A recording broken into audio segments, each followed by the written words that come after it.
Hi, this is AJ. Welcome to our second commentary. This one is called Body and Mind. As you might guess, it's about body and mind. Interesting. Specifically, what I want to talk about is something that I have been yelling at you and talking to you about during most of these lessons, which is the connection between our body and our mind. And one of the biggest problems, I won't say the biggest, but it's certainly one of the biggest problems with our schools now, is that we have separated body and mind. We have this idea that learning is something we do sitting down, sitting still, not moving. That we just sit, we passively listen to some teacher talking, and that's learning. That's what happens in most of our schools in most countries of the world. Well, in fact, that is a very, very inefficient way to learn. It is not very effective. Do you learn something that way? Sure, you do learn something, but you learn more slowly, less deeply, less powerfully than if you can combine your body and mind, if you can learn through your mind and your body at the same time. Now, I've had a couple of very interesting experiences and have learned from a couple people about this idea. And it's helped me develop this sort of idea and this teaching style. And one of the first persons I learned from was Dr. James Asher. And Dr. Asher is a language teacher and a professor at a San Jose University in California. And he developed a language learning method called TPR. TPR. TPR stands for Total Physical Response. Total Physical Response. And it's a teaching method that works especially well with beginners. It's a great, great method for teaching beginners. In fact, if I ever develop English lessons for beginners, I will use TPR to teach beginning English because it is a very, very powerful method. In TPR, students learn a language not from translation, not by sitting passively in a chair, but through movement. They learn the basic core of the language with movement. How does this work? Well, a simple example. For example, pretend that I have a class, and it's a beginning class. Zero English, right? Everyone in the class has zero English. They don't know anything. Not one word of English. Well, how would I teach them? What's the best way to teach them? Well, normally, in a normal class, they would be taught with translation, right? The teacher would say, for example, they want to teach the word stand up. Well, they would write stand up on the board, and then they would translate that phrase into their native language. So if we imagine, let's say in Japan, so we have Japanese students. The teacher in Japan would write stand up on the board, and then the teacher would translate that into Japanese. And that's how the students would learn the word or the phrase stand up. They would learn it by translation. They would write it in their notebook, and then they would try to memorize it again and again. Stand up equals this. Stand up equals this. Translation, translation, memorize. Well, that is purely mental, right? They're just sitting in their chair. There's nothing happening with their body. It's just a mental exercise. Yes, they do eventually learn the phrase stand up, but they don't learn it deeply. And that's why most Japanese students, for example, cannot speak English very well, and they don't understand spoken English very well. Written English is different because written English is more of a mental process. You can go slowly if you need to. But spoken English requires fast, instant understanding, and you really need to learn it in your body. It needs to go deep into your mind and body if you're going to understand and speak fast at native speeds. How would Dr. Asher teach it? Because really it's his method originally. Well, Dr. Asher developed a completely different way to teach this. which is with movement and without translation. So what he would do, he'd sit in a chair, and then he would stand up, and as he stood up at the same time, he would say the phrase, "Stand up." Then he would sit down physically in front of the class. He would sit down. As he sat down, he would say the phrase, "Sit down." Then he would stand up, and as he stood up, he would stand up with his body physically. And then he would sit down, and he would say the phrase, "Sit down." Over and over again. And, pretty soon, the students, they understand. I see, yes. He's standing, and he's saying this phrase. It must mean stand up. And then when he sits, he says a different phrase. That must mean sit down. They have some mental understanding. But at that level, it's still just mental. There's no translation, so that's better than the old method. But it's still only mental. It's not so deep. So next, Dr. Asher picks a couple students, maybe some students who learn very quickly. He brings them to the front of the class. And they have chairs. They all sit together in the chairs. Dr. Asher in the middle, and maybe one student on his left and one student on his right. They're all sitting. And then he looks at the students, and he stands up, and then he looks at these students with him, and he kind of uses his hands to, stand up, right? And the students look at him, and they copy his movement. So they stand up. And then Dr. Asher says, "Sit down." And then he sits, and they look at him, and they copy his movements, and they sit down. He repeats this many times. Next, Dr. Asher walks over to the corner of the room, maybe. The students in the front of the class, the model students, are still sitting in the chairs. And this time he just says, he doesn't demonstrate this time. No demonstration, he just says it. He says, "Stand up," and he looks at the students. And what happens? Well, they're smart students, right? So they just stand up. They're starting to understand. They stand up. And then he says, good. He claps. Yay, good job. Yay, yay. Everybody in the class claps. Yay. And then he says, "Sit down." And the students in front of the class, the two students, they sit down. Everybody claps. Yay, very good job. But it's not finished. So these students are now models. They're examples. They're role models. And all of the class is learning from them. They see, I know what to do. So, of course, at this point, mentally, everybody understands. They know what's happening. They understand the two phrases. But it's still not deep enough yet because they got to get it into their own bodies.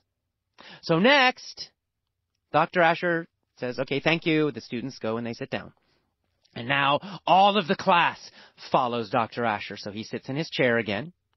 And he says, "Stand up." And then he stands up and he points to the class. And everybody in the class stands up with him. And then he claps, "Yay, good job." And then he says, "Sit down." He sits down. All of the class sits down with him. Right now they're getting it in their bodies. It's not just intellectual. It's becoming physical. They are learning with their mind and their body at the same time. And he repeats this again and again and again. And then what he does is he stops demonstrating. So he stands in the corner of the class and he just says, "Stand up." All the students stand. He says, "Sit down." All the students sit down. They're not copying him anymore. Now they're just responding to his words. Stand up, sit down, stand up, sit down. And the class is standing up physically, sitting down physically, standing up physically, sitting down physically. Again and again. And by doing this process, what happens is the language goes deep, deep, deep into the unconscious, into the physical body. As a result, the students learn these phrases much more deeply. How do we know this? Because we give them tests. Right, so he continues. Of course, this is a very basic example. It would be the first class. But this process gets more complicated very quickly. So that later in the class, maybe 2 weeks later, Dr. Asher is saying something like, "Go to the corner, pick up the red book, bring it to Susan, and then sit down."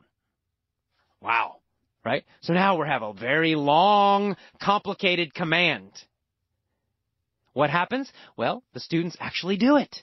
They stand up, they go to the corner, they pick up the blue book, they give it to Susan, who's another student, and then they sit down. All these physical actions. They have learned all of this. They have learned the verb go. They have learned the location, corner. They've learned the verb pick up. They've learned the word book. They've learned the word blue, the adjective blue, etc. So in this way, they're learning all these nouns and verbs and adjectives and prepositions, but they're learning it with their bodies, their physical bodies. There's no translation happening, and it's not just intellectual. They are doing all of these things. They're getting it deep, deep, deep because they're using mind and body at the same time. So what's really great about this is the final result. Here's what happens. We have a class with Dr. Asher, or with me, using TPR, using this physical way of learning. And then we have another normal class, using translation and grammar and textbooks. We start them at 0. They're both 0 level. And we teach them for 6 months. One class using the physical method, body and mind. The other class just mental. At the end of 6 months, we give them tests. We test their vocabulary. We test their grammar. We test their listening ability. We test their speaking ability, their writing ability. We test everything. And this is the amazing part. The class that learned with their bodies has learned 4 or 5 times more. They have learned not just a little more, a lot more than the traditional normal class. Their understanding is much better. Their vocabulary is much larger. Their speaking ability is better. Everything is better. And not just a little better, a lot better. Here's another thing we found with research. Over a long time, let's say 1 year, 2 years, we look at both groups and we see which group continues to learn English and which group, quits. Because really the biggest problem with language learning, with English learning, I think the number one problem is people quit. They just stop. They get frustrated. They're depressed. They think, I can't do it, and they quit. So you can't learn if you're not trying. And so they compare the rates. They compare how many people, eventually quit from the physical class and how many eventually quit from the traditional classes. And this is another big advantage. The people who use the physical method stay with English. They continue studying. Why? Because they enjoy it. Why? Because they're successful. They feel successful. They feel confident. They're learning faster. They're doing better. And it's fun. They're using their mind and their body at the same time. They're moving. They're laughing. It's great. The other class, they're bored and they feel like failures. So their dropout rate, their quitting rate is much, much higher in the traditional classes over time. 1 year, 2 years, 4 years, 5 years. Most people in the traditional classes just quit. If they're not forced to learn, if they have a choice, eventually they just leave the classes. They stop studying English as soon as they can. Most people, like 80 or 90%, it's a really high level. But the people in the physical classes, many more of them continue learning English. They stay in the class. And as a result, many more of them actually become fluent. So another person I learned from about this idea of body and mind connected and learning with both is Tony Robbins. And I've mentioned Tony before, especially in the beginning lessons. Tony is he doesn't like to be called a motivational speaker. He teaches people how to, take control of their lives, how to live the kind of life they want. And a lot of those beginning lessons talk about many of Tony's ideas. And Tony, in his seminars, especially in his seminars, he uses body and mind at the same time. You don't go to a Tony Robbins seminar and sit in a chair for 12 hours and do nothing and just listen to him and take notes. No, he has you jumping and shouting and yelling. You are always using your body to learn from him. And he has this phrase. He says, get it into your body. He's like, you don't really know something, anything, until it's in your body, until your mind and body have learned it together. That's when you really know something deeply. Any idea, any belief, anything. When it's in your body, that's when it's effortless. That's when it's easy. That's when you are a master. When you get English into your body, when it's not just understanding the word run, run, and then you translate it to your language. That's mental. That's nothing. But if you say the English word run, and then you run in place, you're running with your body, you're moving your legs up and down, like I am right now, there's a much deeper connection in your mind, in your nervous system, in your physical body. And then when you get that, and you do it again and again and again, body and mind, that word becomes part of you. You'll never forget it. And you will use it quickly, easily, effortlessly, like a native speaker. That's why native speakers speak their language so effortlessly. It's not just in their head, it's in their body, and it's in their whole body. So that's why I talk so much, and I'm always reminding you and telling you, move while you do these lessons. Move your hands, move your arms, shout loudly. Move your face, big smiles, big facial expressions. Exaggerate everything. I have one more example of this. And that comes from a time in my past when I studied Italian for a little bit. And a little bit, I mean very little. I studied Italian for 1 month. Because actually my sister won a free trip to Italy. So just to Rome. Go to Rome and Florence for 1 week, basically. 10 days, I think it was. So I was excited. She said, you can come with me, because it was two people. It was a free trip to Italy for 2 people. So my sister and I were going to go. And, I had never studied Italian before, but I thought, it might be fun just to learn a little Italian just for this 1 week. I'm not going to become fluent. I don't care about becoming fluent in Italian and speaking perfectly. I'll just study a little bit just for 1 month. Maybe I can, talk to somebody at a bar or, just order something at a restaurant. Very simple. So I studied Italian. I had these CDs, it was actually Pimsleur CDs. And I listened to them in my car when I went to work. But I did something different when I learned Italian. Different from other languages I have studied. And what I did is I moved my body like crazy when I was learning Italian. I'm driving in the car. And I think it's because I've seen a lot of movies with Italian people. Or Italian Americans. And they're always like moving their arms and they're very passionate when they're speaking. And I don't know if that's true of all Italian people. Of course, it's not true of all Italian people. But it's certainly this image you get from movies. And it's really fun. I like it. I love that image of Italians, very passionate and moving their hands and speaking with passion. So I don't know why, but it just was fun. As I listened to these tapes and I would repeat, it was just normal, repeat the phrase. I would move my arms. So I'm driving with one hand on the wheel in my car and I'm moving my arms and my body and I have these big facial expressions and I'm saying, Buongiorno! Right? I didn't say it quietly. I would say it really loud. And I even had this sort of fake, exaggerated Italian accent when I spoke. It wasn't a real Italian accent because I didn't know any Italian. But I tried. It wasn't just a normal American, plain, flat accent. I remembered the accents I've heard in movies, and I thought, well, this is fun. Buongiorno! Buongiorno! And I moved my arms, and I said it. I was screaming it in my car. So I didn't know at the time what I was doing, really. But something interesting happened. When we went on our trip, when we finally went to Italy, I found myself speaking Italian. I had a tiny vocabulary. Just 1 month of studying. So my vocabulary was tiny, tiny. I didn't know grammar at all. Nothing. I didn't know the past tense.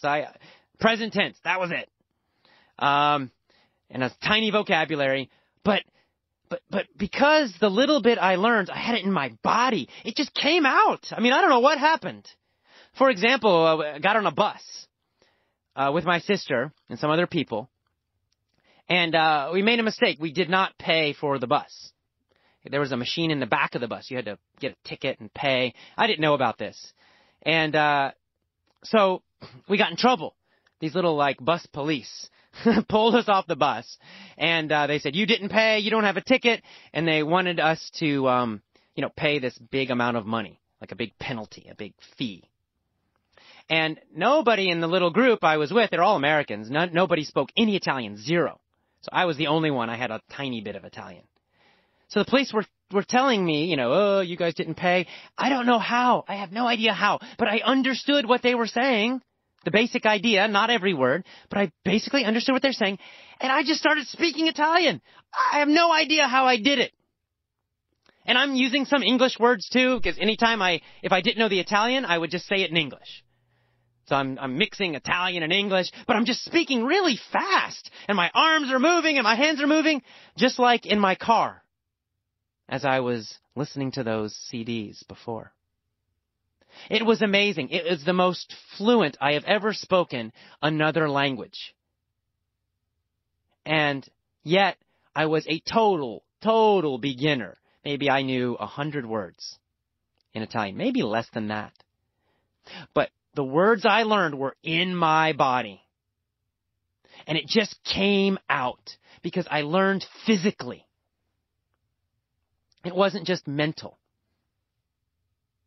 And it's like, aha, this is interesting. Maybe we should do this all the time. Maybe when I teach English, I should get my students moving their arms and jumping around and exaggerating their accents so they sound like cowboys or they sound like crazy Americans like me.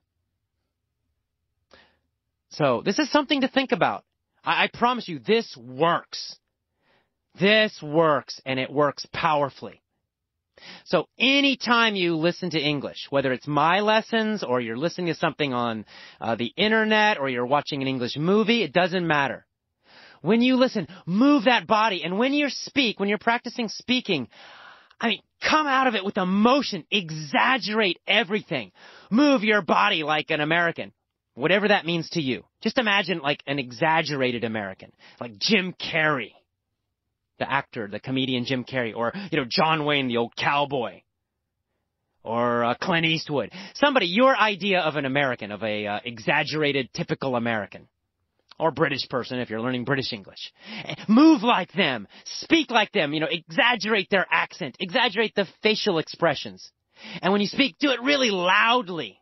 Get your whole body into it. Use your whole body as you do it. And you're going to connect that mind and body together, and it's so powerful. When you do that again and again and again, every time, every day, every lesson, everything you listen to, every time you speak English or practice it, you will create amazing fluency. You're going to be shocked and surprised. You won't believe it. Because one day, some American person or some native speaker is going to talk to you in English, and you're just going to start speaking. It's going to come out of your mouth. You won't know, wow, where did it come from? This is amazing. I'm not thinking. I'm not translating. It's just coming out of my mouth. It's possible. Not only is it possible, it will definitely happen, but you've got to use your body very powerfully to get this result. You can't just a little bit. Oh, yeah, move your body a little, smile a little, shoulders back a little, weak voice. That won't work. That will get you weak results. The more powerfully you move your body as you listen to and speak English, the more fluency you will develop. You wire it in. You put it into your body, into your nervous system. Mind and body are connected. It is so powerful. You won't believe the fluency. It's amazing, but you've got to do it with all of that energy, all of that passion. You really got to do it strongly and powerfully every time. Not one time, not 1 week, not sometimes. Every single time you listen to or speak English, use all of your body, all of your voice, and you will create just amazing fluency. I promise you. We'll give you your money back. I'll give you all of your money back. I'll give you 2 times your money back if you do this and you get no result. Why do I promise you that? Because I know it works. It's 100% guaranteed. I have no question about it. I know it works. It works every time. But it only works if you do what I'm telling you. Some students, I'm shy, I can't do that. Bullshit! Do it alone in your apartment or in your car where nobody's watching you, nobody's looking, if necessary. Some of you are crazy like me, you'll do it on the street. But if you're shy or something, fine, do it at home. Lock the door so your, husband or wife or kids or roommates can't see you. And just get in there and start shouting and jumping and moving as you're doing your English lessons, as you're listening to English, as you're speaking English. Moving your body, pouring your body into it every single time. And then after you do this for 1 month, 2 months, 6 months, write on the forums your results. I promise you, the results are going to be amazing. All right, so this has been kind of a long commentary, but it's so important, it's so powerful, and it's damn fun too. So it's really the center of my system. This is the effortless English system. This is the most important part, the central part. Without this, nothing else works. This is the fuel. This is the energy for all of it. All right, so do it. Okay, good. Do you understand that I feel strongly about this? I hope you do. All right, I will see you next time for the next commentary. Meanwhile, move that body. See you next time. Bye-bye.